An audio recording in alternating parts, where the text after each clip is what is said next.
మితిమీరిన శబ్దం వల్ల మనుషుల ప్రాణాలు డైరెక్టు యమధర్మరాజు వచ్చి తీసుకెళ్తున్నాడు. తెలుసా మీకు? చూడండి, ఒక 80 నుండి 100 డెసిబుల్ సౌండ్స్ వింటే డైరెక్ట్ చెవి వినికిడి శక్తి అనేది కంప్లీట్ తగ్గిపోతుంది. 100 నుండి 120 అంతకు మించి వింటే హార్ట్ అటాక్ రావడం, పక్షవాతం రావడం, డైరెక్ట్ హార్ట్ అటాక్తో చనిపోవడం, చెవిపోటు రావడం ఇలాంటివి జరుగుతున్నాయి. మనకెందుకండి అలాంటప్పుడు డీజేలు?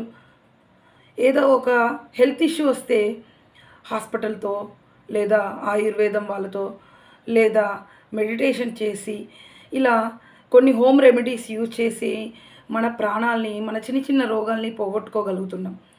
కానీ ఈ డీజే శబ్దం వల్ల డైరెక్టు మనుషుల ప్రాణాలు గాల్లో కలిసిపోతున్నాయి. ఇది ఒక్క నా ప్రాబ్లం, మీ ప్రాబ్లం కాదండి, మనందరి ప్రాబ్లం. కాబట్టి ఈ వీడియో ప్రతి ఒక్కరికి షేర్ చేయండి. మీ ఇంట్లో ప్రతి ఒక్కరికి చెప్పండి, మితిమీరిన సౌండ్ వినకండి అని. దానివల్ల హెల్త్ ఇష్యూస్తో సహా మనుషుల ప్రాణాలకే ప్రమాదం ఉంది. ఆల్రెడీ జరిగింది, నెక్స్ట్ జరుగుతుంది. కాబట్టి ప్రతి ఒక్కరు కూడా ఈ వీడియోని అందరికీ షేర్ చేయండి. డీజే సౌండ్ బ్యాన్ చేయండి, కంప్లీట్గా బ్యాన్ చేయండి. ఖచ్చితంగా పోలీస్ వాళ్ళని కూడా నేను కోరుతున్నాను, డీజే సౌండ్కి అస్సలు పర్మిషన్ ఇవ్వకండి.